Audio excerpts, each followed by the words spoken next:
Hi everyone, क्या हाल चाल है आप सबके। तो सबसे पहले मैं आपको सॉरी बोलूंगी क्योंकि बहुत दिनों से इस चैनल पर कोई वीडियो नहीं आपके लिए लेके आ पाई। अब उसका रीज़न भी बता देती हूँ कि कोल्ड इतना ज़्यादा हो गया था, गला खराब था, खांसी इतनी ज़्यादा आ रही थी कि वीडियो बनाना बहुत ज़्यादा मुश्किल था। अब आज थोड़ा सा मुझे ठीक लग रहा है, सो मैंने सोचा कि सबसे पहले आप लोगों के लिए एक वीडियो ही बनाई जाए क्योंकि ये वीडियो बनानी बहुत ज़्यादा ज़रूरी थी आप लोगों के लिए। तो अभी बात करें स्टार्ट। डर लग रहा है सबको क्योंकि क्लास 10th और क्लास 12 के बोर्ड एग्जाम्स टर्म 1 के स्टार्ट होने वाले हैं नवंबर से। पहली बार ऐसा हो रहा है ना कि नवंबर दिसंबर में जाके टर्म 1 के फाइनल एग्जाम्स दिए जा रहे हैं। आज तक ऐसा कभी हुआ नहीं है ना, स्पेशली क्लास 10th और 12th की बात कर रही हूँ मैं। तो और दूसरी बात सबसे बड़ी ये है कि पेपर पैटर्न ही बिल्कुल चेंज हो गया। आज तक कभी क्लास 10th में क्लास 12th में बोर्ड एग्जाम्स में सिर्फ और सिर्फ मल्टीपल चॉइस क्वेश्चंस का क्वेश्चन पेपर कभी आया ही नहीं। 10 या 15 क्वेश्चंस आते हैं लेकिन पूरे के पूरे 40 क्वेश्चंस ही एमसीक्यू आ जाएंगे, कभी किसी ने सोचा ही नहीं था। लेकिन अभी ये कोविड की वजह से बहुत कुछ चेंज हो गया है, तो पेपर पैटर्न तो बहुत अलग बात है, तो पेपर पैटर्न तो चेंज होना ही था। चलो अब बात करते हैं उन बच्चों की जिन्होंने 100% अपनी तैयारी कर ली है। मतलब वो बच्चों को है कि हमने सारी तैयारी कर ली है। तो आपको एक काम करना है, नीचे कमेंट बॉक्स में मुझे सिर्फ इतना बताना है कि आपकी कितनी तैयारी हो गई है। जितने भी बच्चे इस वीडियो को देख रहे हैं, और एंड तक तो देखना ही है, लेकिन अभी वीडियो को जस्ट पॉज करके नीचे एक छोटा सा कॉमेंट डालना है कि आपकी कितनी तैयारी होगी। 100%, 50%, 20%, 30%, या कुछ ऐसे बच्चे भी हैं जो तैयारी तो बहुत अच्छे से कर रहे हैं, ठीक है, लेकिन उनको अपने आप पे विश्वास नहीं है, कॉन्फिडेंस नहीं है कि पता नहीं हम बोर्ड एग्जाम में क्या कर पाएंगे। अब ऑब्वियस है, डर तो लगेगा ही क्योंकि मल्टीपल चॉइस क्वेश्चंस नहीं अकेले आने वाले, असर्शन रीजनिंग क्वेश्चंस आने वाले हैं, कॉम्पिटेंसी बेस्ड क्वेश्चंस होंगे, केस बेस्ड क्वेश्चंस होंगे, है ना। तो इतने टाइप्स के क्वेश्चंस होंगे, तो बच्चों को थोड़ा डर लग रहा है, फर्स्ट टाइम ऐसा हो रहा है। तो वो जाहिर सी बात है, नॉर्मल है, जो बच्चे डर रहे हैं नॉर्मल है, ठीक है, डरना आप लोगों के लिए नॉर्मल है। लेकिन फिर भी मैं ये कहूंगी कि अगर बहुत अच्छे से तैयारी कर रहे हो तो डरने की कोई बात ही नहीं है ना। तो आपको सिर्फ कमेंट बॉक्स में मुझे लिख के बताना है। अगर कमेंट बॉक्स में नहीं लिखना चाहते कोई प्रॉब्लम नहीं, नीचे मेरे डिस्क्रिप्शन बॉक्स में आपको एक टेलीग्राम का लिंक मिलेगा, उस ग्रुप को आप ज्वाइन करें, बिल्कुल फ्री है वो ग्रुप। कोई भी बच्चा उसमें फ्रीली मुझे मैसेज कर सकता है और आपके हर मैसेज का रिप्लाई जरूर मिले। तो अब चलते हैं मेन मुद्दे पे। तो अभी जैसे मैंने आपको बोला कि नवंबर में आपके फर्स्ट टर्म के फाइनल एग्जाम्स आएंगे, और अभी न्यूज़ ये भी आ चुकी है कि 15 अक्टूबर को आपकी नवंबर की डेट शीट आ जाएगी, और मोस्ट प्रॉब्ली 10 नवंबर के बाद ही आपके फाइनल एग्जाम स्टार्ट होंगे, चाहे क्लास 10th के हो चाहे क्लास 12th के हो, 10 नवंबर के बाद फाइनल एग्जाम स्टार्ट होंगे। तो अभी अगर हम 1 अक्टूबर से देखें तो 10 नवंबर तक आपके पास 40 डेज हैं अच्छे से अपने सारे सब्जेक्ट्स की तैयारी करने के लिए। लेकिन बच्चे थोड़ा डर रहे हैं कि इन 40 डेज में जिन बच्चों की अभी अच्छे से तैयारी नहीं हुई, 50% हुई है, 30% हुई है, हमें उनको 100% तक कैसे लेके जाना है, ठीक है। तो आज की ये वीडियो जो है आपके लिए 40 डेज की स्ट्रेटेजी इस वीडियो में मैं लेके आई हूँ। कोई भी बच्चा है, चाहे जिसकी सब पूरी की पूरी तैयारी हो चुकी है, चाहे जिसकी थोड़ी बहुत तैयारी है, सारे बच्चे इस वीडियो को एंड तक जरूर देखें। 10th वाले भी देखें, 12th वाले भी देखें, और अगर आप में से कोई बच्चा क्लास 9th 11th में है, उनके भी एग्जाम्स जाके नवंबर दिसंबर में होने वाले हैं टर्म 1 के, ठीक है, तो वो भी इस वीडियो को जरूर देख सकते हैं। तो welcome to brainy training, my name is Sandeep Kaur, let's get started to train our brain. अब क्लास 10th हो चाहे क्लास 12th हो, ठीक है, टर्म 1 का 40 मार्क्स का पेपर ही आएगा, ये सबको पता है। और अभी आपके हर सब्जेक्ट में 40 मार्क्स आपको चाहिए, 10 मार्क्स क्योंकि इंटरनल असेसमेंट के आपके लगेंगे। तो 40 डेज आपके पास है, ये 1 अक्टूबर से लेके 10 नवंबर तक। इन 40 डेज को आपको किस तरह से यूटिलाइज करना है अभी हम इस वीडियो में पूरा अच्छे से जानेंगे। तो चलिए, सबसे पहले आपको करना क्या है कि आपको देखना है आपके कितने सब्जेक्ट्स हैं। अब 10th वालों को भी टोटल मेन जो है 5 सब्जेक्ट्स हैं, और अगर हम 11 12th की बात करें उनके भी 5 ही सब्जेक्ट्स हैं, राइट। तो अभी इन 5 सब्जेक्ट्स को आपको 40 डेज में डिवाइड करना है। अब अगर 40 को 5 से डिवाइड करोगे तो ऑब्वियस सी बात है 8 बन रहा है। तो इसका मतलब अगर हम कैलकुलेशन पर आए तो 8 डेज में आपको 1 सब्जेक्ट कंप्लीट करना है, राइट। ये एक लॉजिक वाली बात है। लेकिन 8 डेज में 1 सब्जेक्ट कंप्लीट करना, दैट्स वेरी गुड, कर सकते हो आप लोग। लेकिन अगर हम और इसको बारीकी से देखें तो जो 5 सब्जेक्ट्स में से 3 सब्जेक्ट्स हैं आप लोगों के मेन, और उसमें से जो 2 सब्जेक्ट्स हैं जैसे इंग्लिश हो गया और साथ में दूसरा अदर लैंग्वेज जो भी आप लोगों ने ऑप्ट किया हुआ है, ठीक है, वो 2 सब्जेक्ट्स हो गए। अब उन 2 सब्जेक्ट्स को 8 दिन, आई थिंक सो बहुत ज्यादा है, अगर आप उनको 8 दिन से थोड़ा कम करते, ठीक है। फॉर एग्जाम्पल अगर आपकी तैयारी बिल्कुल नहीं हुई उन सब्जेक्ट्स की तो आप उनको 6 डेज में कंप्लीट कर सकते हैं अगर करना चाहें तो। नहीं तो अगर थोड़ी बहुत कर रखी है या अच्छे से कर लिए, दोबारा से रिवीजन करनी है, तो 5 डेज आर सफिशिएंट। तो आपको क्या करना है, उन 2 सब्जेक्ट्स को 8 डेज की जगह 5 डेज में कन्वर्ट करना है। तो ये 5 और 5 आपके बन के 10 दिन, और बाकी के कितने रह गए, देखो 5 और 5 में आपने 2 सब्जेक्ट्स कंप्लीट कर लिए, इंग्लिश और अदर लैंग्वेज, ठीक है। तो 10 डेज में, 40 में से 10 डेज में आपने 2 सब्जेक्ट कंप्लीट कर लिए, तो आपके पास कितने डेज बच गए, 30 days. Now you have to complete your rest of the 3 subjects in these 30 days, है ना।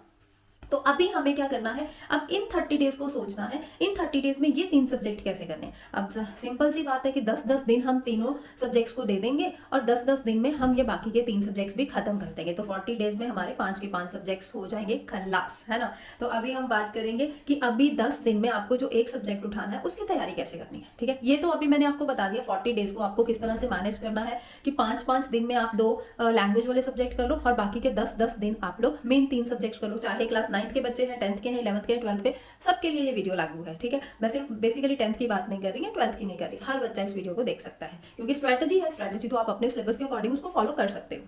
अब बात करते हैं वन सब्जेक्ट की। जैसे फॉर एग्जांपल आपने मैथ्स रखा हुआ है, ठीक है, +2 वाले बच्चों ने भी मैथ्स लिया हुआ है, तो मैथ्स को आपने 10 दिन में खत्म करना है। मान लो आप 1 अक्टूबर को मैथ्स स्टार्ट करते हो और 10 अक्टूबर तक आपने 1 to 10 अक्टूबर का पूरे 10 दिन में मैथ्स का सिलेबस कंप्लीट करना। अब टर्म 1 में ज्यादातर अगर देखें तो 8 या 9 चैप्टर्स हैं वन टर्म में पर सब्जेक्ट में। अब मैं 10th की अगर बात करूँ तो 10th में मैथ्स में 8 चैप्टर्स हैं, तो 8 चैप्टर्स, तो आपको क्या करना है, 1 डे में 1 चैप्टर कंप्लीट करना है, ठीक है। तो 8 डेज में आपके मैथ्स के 8 चैप्टर्स हो जाएंगे। अब 1 डे में 1 चैप्टर कंप्लीट कैसे करना है, आपको प्रॉपर एनसीईआरटी करनी है, ठीक है। उसके बाद एनसीईआरटी जब आपकी कंप्लीट हो जाएगी, आपको एक्स्ट्रा बुक फॉलो जो भी कर रहे हैं, आपके पास एग्जाम्पलर है, आर डी शर्मा है, आपके पास आर एस अग्रवाल है, कोई भी एक बुक है, उसके सारे के सारे एमसीक्यूज कर डालो, ठीक है, क्योंकि एमसीक्यू क्वेश्चन बेस्ड आने, क्योंकि एमसीक्यू बेस्ड पेपर आने वाला, तो एमसीक्यूज को ज्यादा से ज्यादा करो। उसके बाद आप गूगल में से, इंटरनेट में से आप सर्च करो, जैसे फॉर एग्जाम्पल चैप्टर 1 कर रहे हो तो चैप्टर 1 के जितने भी इंपॉर्टेंट एमसीक्यूज मिलते हैं उन सबको सॉल्व करो। तो इस तरह से आपको जहां से भी मटेरियल मिल रहा है, मल्टीपल चॉइस क्वेश्चंस का, केस स्टडी क्वेश्चंस का, मैथ्स में असर्शन रीजनिंग नहीं आने वाले, ये मैं आपको बोल रही हूँ, ठीक है, तो आप उनको कलेक्ट करो और एक दिन में ये सब कुछ कर दो। मतलब कि 1 डे 1 चैप्टर, ठीक है, और उस एक दिन में आपको उस चैप्टर का सब कुछ करना है, उसकी एनसीईआरटी, उसकी एक्स्ट्रा बुक, इंटरनेट से extra question, each and everything, ठीक है। तो आपको सेल्फ स्टडी कितने आवर्स देनी है, सिर्फ आपके पास 1 मंथ रह गया। अब मैं ये नहीं कहूंगी 2 घंटे पढ़ लो सफिशिएंट है, नो। एक दिन में आप एक ही सब्जेक्ट पढ़ने वाले हैं, तो मैं आपको यही एडवाइस करूंगी कि सेल्फ स्टडी हर रोज 5 से 6 आवर्स को आपको देनी ही पड़ेगी, ठीक है। अब इन 5 to 6 आवर्स में आपने 1 चैप्टर को कंप्लीट करना ही करना है। 4 घंटे में हो रहा है, वेल एंड गुड, 4 घंटे बहुत है, ठीक है। 3 घंटे में एक चैप्टर को कर रहे हैं तो भी बहुत अच्छी बात है, लेकिन अगर 6 से 7 घंटे भी लग रहे हैं, अगर आपने पहले अच्छे से नहीं पढ़ा तो ऑब्वियस सी बात है आपको 5-6 घंटे लगेंगे। और जिन बच्चों ने पहले अच्छे से कर रखी है तैयारी, उनको तो 2-3 घंटे में एक चैप्टर आराम से वो कर लेंगे, ठीक है। तो आपके लिए यही है कि आप सिर्फ अपना ये टारगेट रखो, 1 डे 1 चैप्टर, ठीक है, 1 डे 1 चैप्टर, बट वो चैप्टर पूरा अच्छे से कंप्लीट करना है, ठीक है। उसके बाद next day next second chapter, उससे नेक्स्ट डे थर्ड चैप्टर, तो ऐसे ही 8 डेज में 8 चैप्टर हो जाएंगे। अब रेस्ट 2 डेज बच जाएंगे आपके पास, क्योंकि मैंने 10 डेज में आपको 1 सब्जेक्ट का सारा सिलेबस बोला है। अब उन 2 डेज में आपको क्या करना है, सैम्पल क्वेश्चन पेपर सॉल्व करने हैं। अब सैम्पल क्वेश्चन पेपर कोई भी आप खरीद लो, उसका एजुकार्ड का ले लो, ऑसवाल का ले लो, किसी का भी ले लो, ठीक है। तो आपको एक दिन में 3 सैम्पल क्वेश्चन पेपर सॉल्व करने हैं, मतलब कि वो 2 दिनों में आपको total 6 sample question paper solve करने हैं। वो सैम्पल क्वेश्चन पेपर आपको सॉल्व कैसे करने हैं, आपको OMR शीट्स अपने पास रखनी है। जैसे फाइनल एग्जाम्स में आप बोर्ड एग्जाम दोगे ना, OMR शीट पे आंसर्स को गोले गोले करना है, सिमिलरली बिल्कुल सेम आपको वैसे ही घर पे बैठ के उसी तरह से तैयारी करनी है। आपको क्या करना है, OMR शीट्स मार्केट से इकट्ठी खरीद लो, ठीक है। अब मान लो आपने 9th डे में पहुंच गए, मैथ्स की सारी तैयारी हो गई, आपने सुबह 3 सैम्पल क्वेश्चन पेपर सॉल्व करने, तो सबसे पहले सुबह एक सैम्पल क्वेश्चन पेपर सॉल्व करो, घर पे अकेले बैठ जाओ, कार्डबोर्ड पे वो OMR शीट रख लो, सैम्पल क्वेश्चन पेपर सारी बुक फाड़ लो, ठीक है। उसमें से सिर्फ एक सैम्पल क्वेश्चन पेपर को निकालो, बुक आपकी है, फाड़ दो, कुछ नहीं होता, ठीक है। उसमें से सिर्फ एक सैम्पल क्वेश्चन पेपर निकालो, क्योंकि अगर पूरी बुक रखोगे ना तो उसके स्टार्टिंग में माइंड मैप्स वगैरह दिए होते हैं। तो अब माइंड मैप से आप लोगों को मन करेगा तो आप फॉर्मुला देख सकते हो, लेकिन चिटिंग नहीं करनी, लॉयल होके, ठीक है, क्योंकि खुद से चिटिंग कर रहे हो, भगवान से नहीं कर रहे, अपने आप से चिटिंग कर रहे हो,